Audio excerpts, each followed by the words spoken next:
Assalamualaikum warahmatullahi wabarakatuh. Alhamdulillah wassalatu wassalamu ala Rasulillah wa ala alihi wa sahbihi wa mawalah wa la hawla wa la quwwata illa billahi wa ba'du. Alhamdulillah, di malam hari ini kita bisa duduk untuk bertalabul ilmi, dan kajian di malam hari ini biasa kita mengkaji tafsir dari surah Al-Imran. Sebagai selingan biar tidak bosan, kita akan membahas tentang qasasul Quran, satu kisah di dalam Al-Quran. Kisah ini disebutkan dalam surah Al-Qalam. Kita baca ayatnya, baru kita ceritakan kisahnya dan kita ambil ibrahnya. Allah Subhanahu wa taala mengatakan dalam suratul Qalam ayat 17 dan seterusnya, Inna balawnahum kama balawna ashabal jannah idh aqsamu la yasrimunnaha musbihin. Sungguh kami telah menguji orang-orang musyrik Mekah sebagaimana kami telah menguji pemilik-pemilik kebun. Ketika mereka bersumpah, pasti kami akan memetik hasilnya pada pagi hari. Wala yastathnun, dan mereka tidak menyisihkan sedikit pun kepada fuqara dan masakin. Fatafa 'alaiha ta'ifun mir rabbika wa hum naimun fa asbahat kas-sarim fatanadaw musbihin. Lalu kebun itu tertimpa bencana besar yang datang dari Tuhanmu ketika mereka sedang tidur. Maka jadilah kebun itu hitam seperti gelapnya malam. Lalu mereka saling memanggil pada pagi harinya, Anighdu ala harthikum in kuntum sarimin.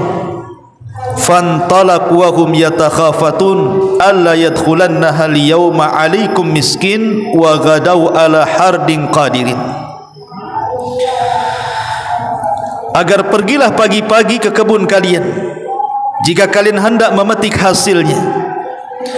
Maka mereka pun berangkat sambil mereka berbisik-bisik, jangan sampai ada orang masuk pada hari ini ke dalam kebunmu satupun dari orang miskin. Dan berangkatlah mereka di pagi hari untuk menghalangi, padahal mereka mampu. Maka falamma ra'awha qalu inna ladhalun. Ketika mereka melihat kebunnya, mereka mengatakan, sungguh kami benar-benar tersesat. Bal nahnu mahrumun, bahkan kami tidak memperoleh apapun dari kebun tersebut. Qala awsatuhum alam aqul lakum laula tusabbihun. Berkatalah seorang yang paling bijak di antara mereka, bukankah aku telah mengatakan kepada kalian, mengapa kalian tidak bertasbih? Qalu subhana rabbina inna kunna zalimin. Mereka pun mengucapkan, maha suci Tuhan kamu, sungguh kami adalah orang-orang yang zalim. Fa aqbala ba'duhum ala ba'di yatalawamun. Lalu berhadap-hadapanlah sebagian mereka kepada sebagian yang lain, saling menyalahkan. Qalu ya wailana inna kunna taghin. Mereka berkata, celaka kami, sungguh kami telah melampaui batas. Asa rabbuna an yubdilana khairan minha inna ila rabbina raghibun. Mudah-mudahan Tuhan kami memberi ganti yang lebih baik. Sungguh kami pada Tuhan kami mengharapkan ampunan Allah Subhanahu wa ta'ala. Dari ayat 17 sampai ayat 32. Jadi ini Allah hendak mengkisahkan satu penduduk desa yang disebutkan oleh Sa'id ibn Zubair seorang mufassir. Jadi desa ini namanya Darawan. Desa ini namanya desa Darawan. Desa Darawan ini terletak antara Sittatu Amyal, 6 mil dari kota Son'a Yaman. Jadi peristiwanya 6 mil dari kota Son'a itu ada namanya desa Darawan. Tetapi ada juga yang mengatakan bahwa kisah di sini bicara tentang seorang penduduk negeri dari negeri Habasyah, Ethiopia. Walaupun kebanyakan ahli tafsir banyak yang menguatkan bahwa kisah ini terjadi di sebuah negeri namanya Darawan, 6 mil dari kota Son'a Yaman. Bagaimana kisahnya? Jadi ada orang kaya, kaya sakaya-kayanya. Orang ini kaya raya ceritanya, dan punya kebun yang sangat luas sekali. Kebun orang ini diberkahi oleh Allah Subhanahu wa taala. Kenapa? Karena pemiliknya suka bersedekah. Jadi orang kaya ini memang betul-betul sudah kaya dan rajin bersedekah, sehingga Allah Subhanahu wa taala berikan berkah kepada kebunnya, tidak dizalimi sedikit pun hasilnya. Jadi kebunnya itu menghasilkan selalu dan tidak pernah dirugikan dari hasilnya. Lah Allah takdirkan orang kaya yang suka sedekah ini meninggal dunia. Orang kaya yang suka bersedekah, yang punya kebun luas ini meninggal dunia. Dan kebiasaannya apabila panen orang kaya ini, dia tidak akan memetik hasilnya. Jadi ketika umpamanya ini musim buah mangga atau buah rambutan atau buah apalah sebutkan namanya, sebelum dipetik itu orang miskin suruh masuk dulu. Jadi dia ngundang orang-orang fuqara wal masakin, orang-orang miskin itu suruh bawa keranjang memetik dulu hasilnya, baru setelah orang-orang miskin mengambil hasilnya sebagai infak dan sedekah baru dipanen. Subhanallah ya. Ya, jadi tidak dipanen dulu baru diberikan kepada orang miskin, tidak. Orang miskin dulu suruh masuk ke kebunnya supaya mereka mampu mengambil buah-buahan terbaik. Dan memang begitulah sedekah itu harusnya yang terbaik. Innallaha jamil yuhibbul jamal, innallaha thayyibun la yaqbalu illa thayyiba. Allah itu maha baik, tidak menerima kecuali yang baik-baik. Allah itu indah, dan Allah suka dan Allah suka mencintai yang indah-indah. Jadi Allah Subhanahu wa taala takdirkan nih orang kaya ini mati dan meninggalkan 5 anak. Meninggalkan berapa? 5 anak. Lah anak-anaknya ini secara otomatis kan mewarisi kebun ayahnya. Masalahnya dari 5 anak ini yang paling baik hanyalah yang pertengahan saja. Jadi 5 anak ini yang baik itu cuma 1. Yang 4 orang ini semua jahat. Kemudian mereka karena terbiasa mendapatkan hasil dari orang tuanya, sekarang mereka harus mengelola kebun mereka sendiri tanpa ada orang tua. Mereka sudah terbayang tuh, kalau seandainya kebun ini tidak diinfakkan dan disedekahkan kepada fuqara wal masakin, tentu hasilnya akan lebih banyak lagi. Karena kebiasaan ayahnya kan orang miskin itu sudah masuk duluan, entah berapa ngambilnya kan nggak tahu. Jadi sudah terbayang tuh, kalau seandainya kita larang orang-orang miskin ini masuk ke kebunnya, sudah kebayang tuh keuntungannya banyak tuh. Mulailah kemudian mereka mencaci maki ayahnya dan mengatakan, sungguh ayah kami adalah bodoh, ayah kami dungu. Kenapa kemudian orang-orang miskin itu mengambil dulu hasilnya, baru kemudian kita pula mengambil hasilnya? Mulai sekarang tidak ada orang miskin masuk ke kebun kami. Mereka bersumpah mereka tidak akan mengizinkan satupun orang miskin masuk ke kebunnya. Subhanallah. Tetapi ada satu anaknya yang baik mengingatkan, jangan. Tradisi memetik buah atau panen ini biasanya orang-orang miskin mereka masuk duluan, memetik dulu hasilnya. Baru setelah mereka mendapatkan hasilnya sebagai sedekah kita kepada mereka, baru kita panen. Tetapi yang 4 anaknya ini, mereka jahat dan mengancam. Mengancam yang satu ini, sudahlah kau jangan banyak bicara. Kalau engkau tetap melakukan ataupun memiliki pendapat seperti itu, maka kami tidak akan memberikan jatah juga kepadamu. Diancam. Akhirnya karena satu dikeroyok orang 4 kan tidak bisa apa-apa. Terpaksalah kemudian dia nurut mengikuti pendapat 4 saudaranya ini. Ketika besoknya mau panen raya, ini 5 orang ini di malam hari kemudian tidur, sudah kebayang tuh hasilnya besok. Makanya kemudian mereka saling berdiskusi malamnya itu. Besok sebelum orang-orang miskin datang, di pagi-pagi buta kita sudah sampai di kebun. Sebab kalau kita telat, nanti mereka datang. Tapi kalau kita datang duluan, kita bisa mencegat mereka.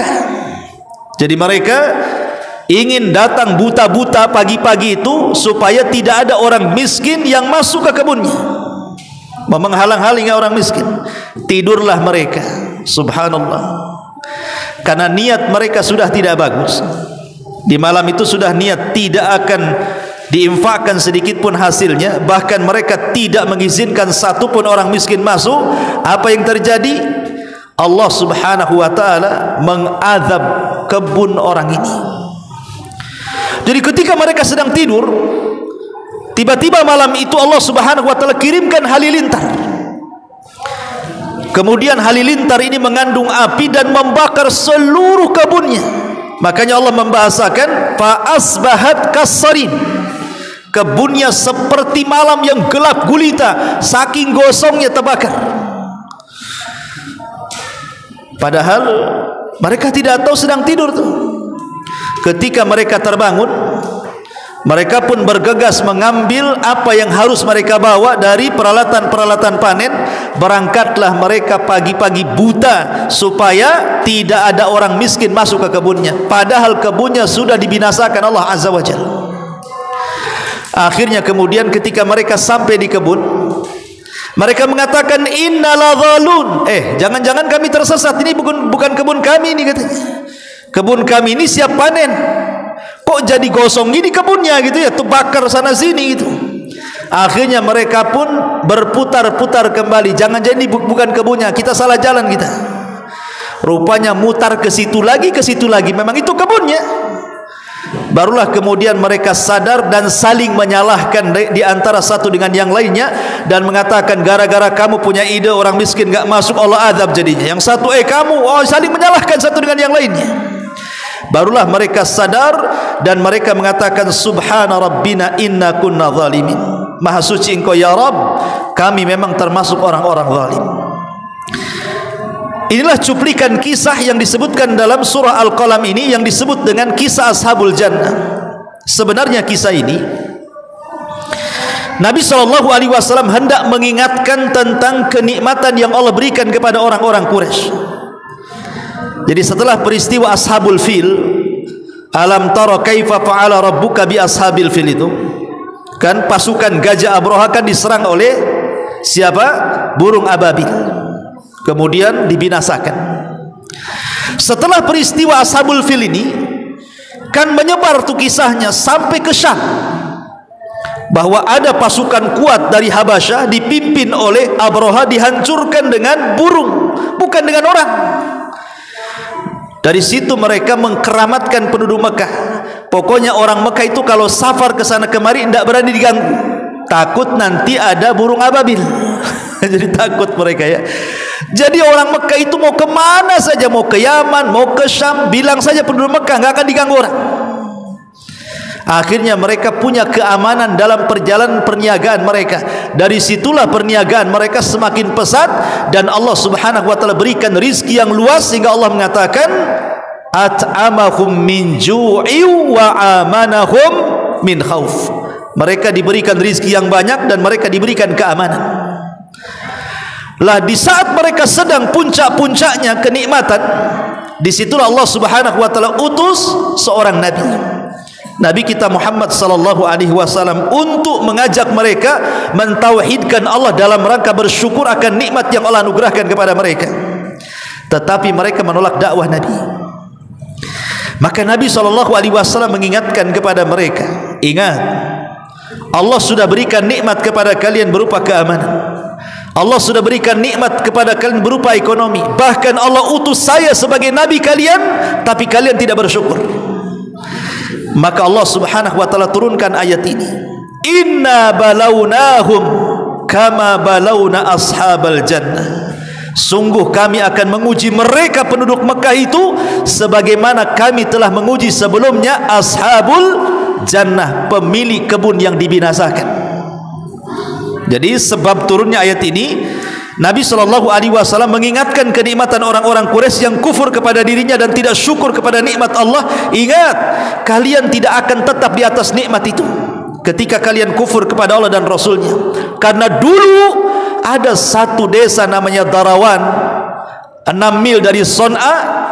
Ketika kemudian kufur pemiliknya, maksudnya 5 anak orang soleh itu yang kufur tidak mengeluarkan zakatnya, akhirnya Allah binasakan ashabul jannah itu. Kenapa? Karena tidak bersyukur. Maka di sini Allah ingatkan agar bersyukur kepada Allah Azza wa Jalla dari nikmat yang Allah anugerahkan kepada mereka. Karena ashabul jannah ini, kenapa Allah Subhanahu wa taala tetapkan nikmatnya kepada pemilik pertama, orang kaya itu? Karena pemilik pertama ini adalah seorang yang soleh, beragama Nasrani. Karena di zaman itu kan agama yang paling benar agama Nasrani. Dan dia pakar sedekah dan pakar zakat, sehingga Allah abadikan tuh kekayaannya. Dan dari sini ada petunjuk bahwa kalau harta kita minimalnya tidak berkurang dan bertambah, maka sedekahkan harta itu. Karena Rasul yang mengatakan ma naqasa min mali sedekah, tidak akan berkurang harta yang disedekahkan. Ingat satu kisah yang disebutkan dalam Sahih Muslim. Ketika ada seorang laki-laki yang berjalan di pematang sawah. Kata Nabi SAW, dahulu ada seorang laki-laki berjalan di pematang sawah. Tiba-tiba kemudian ada awan hitam menaungi di atas kepalanya. Tiba-tiba ada suara di balik awan itu dan mengatakan, aski hadiqata fulan, katanya, hujani kebunnya si fulan. Jadi anak muda ini melirik ke kanan gak ada orang, melirik ke kiri tak ada orang, melirik ke belakang tak ada orang, apalagi ke depan. Jadi suara ini dari mana datangnya ini? Ketika dia menegak ke atas, rupanya suara itu datang di balik awan dan mengatakan, iski hadiqata fulan, hujani kebunnya si fulan. Jadi dia penasaran, kok ada suara di balik awan? Diikutilah awan itu. Rupanya awan itu berhenti di sebuah petak ladang. Tiba-tiba kemudian turun hujan. Anehnya hujan itu hanya menghujani sepetak ladang itu saja, kiri kanan depan belakang nggak terkena hujan. Aneh, ajaib, kok ada potongan awan yang hanya menghujani sepetak itu saja. Ya kita di sini kan walaupun hujan lokal ya tetap aja sekupang kena gitu ya. Masa sepetak hanya skapling aja kemudian gitu ya. Kan heran jadinya. Kemudian dia tunggu siapalah pemilik kebun itu. Setelah lama ditunggu, datang pemiliknya. Kemudian dia bercerita dan mengatakan, fulan, siapa namamu? Maka pemilik ladang mengatakan, ana fulan ibn fulan. Kaget dia, kenapa? Karena nama itu yang disebut-sebut di awan itu. Makanya dia mengatakan, fulan, tolong ceritakan soal kebunmu, katanya. Kenapa? Kata pemilik kebun, tadi saya ada suara yang memanggil-manggil, hujani kebunnya si fulan, rupanya itu kebunmu. Coba ceritakan tentang kebunmu. Akhirnya orang pemilik kebun ini bercerita, ya karena setiap panen saya bagi 3. Sepertiga saya sedekahkan, sepertiga saya masukkan untuk pembibitan di kebun, dan sepertiganya saya makan dengan keluarga. Kemudian anak muda ini mengatakan, sodaqta, kau benar, jangan-jangan itu pula yang menjadikan Allah kirim hujan yang hanya menghujani sepetak ladangmu saja, katanya. Dari sini menunjukkan apa? Bahwa sedekah itu yang mengamankan harta. Lah di sini ashabul jannah ini, kenapa kemudian ladangnya sampai dihancurkan oleh Allah Subhanahu wa taala? Bukankah pemiliknya itu ahli sedekah? Ya, semasa pemiliknya masih hidup, kebun itu berkah. Tapi ketika pemiliknya sudah meninggal dunia, sudah diwariskan kepada anak-anaknya, anak-anaknya ini jadi bakhil.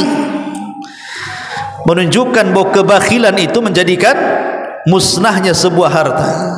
Padahal mereka itu baru niat satu kali panen pasca ayahnya meninggal. Jadi ayahnya meninggal, kemudian selang beberapa waktu terjadi panen raya. Kemudian mereka berpikir nih panen ini kalau seandainya tidak dibagi-bagikan kepada fuqara wal masakin, tentu hasilnya lebih banyak, kan begitu. Jadi mereka itu baru satu kali itu saja, belum melakukan beberapa kali, tidak, baru satu kali kejadiannya. Tetapi Allah Subhanahu wa taala hendak menguji mereka. Padahal mereka baru niat loh ya, belum melakukan kan niat mereka itu malam harinya niat tidak akan ada orang miskin masuk, itu niatnya, dan belum dilakukan. Tetapi niat yang jelek melesat ke langit, Allah mendengarnya, dan Allah Subhanahu wa taala menguji bagaimana niat-niat buruk itu, karena di dalamnya dalam rangka menzalimi para fuqara wal masakin. Di situ ada kezaliman, dan Allah tidak suka dengan orang-orang berbuat zalim. Makanya kenapa kemudian Allah Subhanahu wa taala katakan di sini, fatafa 'alaiha ta'ifun mir rabbika wa hum naimun. Maka kami kirim bencana kepada mereka, kepada kebun mereka, sementara mereka sedang tertidur. Dari sini ada faedah bahwa setiap bencana itu umumnya di saat manusia sedang tertidur. Lihat terjadi gempa di negeri kita, terjadi tsunami, terjadi gunung meletus, itu rata-rata ketika manusia sedang lalai, ikhwan. Jarang ketika manusia itu sedang beraktivitas. Rata-rata itu di waktu pagi atau malam, atau menjelang manusia sedang tertidur, sedang lalai, Allah mengirim azabnya. Karena di sini juga Allah mengatakan fatafa 'alaiha ta'ifun mir rabbika wa hum naimun. Mereka sedang tidur, dikirim azab gitu ya. Fa asbahat kassarim. Maka kebun itu menghitam dan seperti gelap malam. Artinya kebun itu tidak tersisa kecuali terbakar. Tidak ada satu yang bisa diambil hasilnya. Maka setelah kemudian mereka datang ke kebunnya, tidak yakin itu kebunnya, mereka pun saling menyalahkan gara-gara niat buruk mereka. Tetapi akhirnya mereka disadarkan oleh satu orang yang baik dan mengatakan, kenapa kalian tidak bertasbih sebelum masuk kebunmu? Artinya kenapa kalian tidak istighfar, meminta ampun kepada Allah supaya Allah tidak mengirimkan bencananya? Kalimat tasbih itu bisa diartikan istighfar. Dari sini menunjukkan bahwa kalimat istighfar itu bisa menolak bala.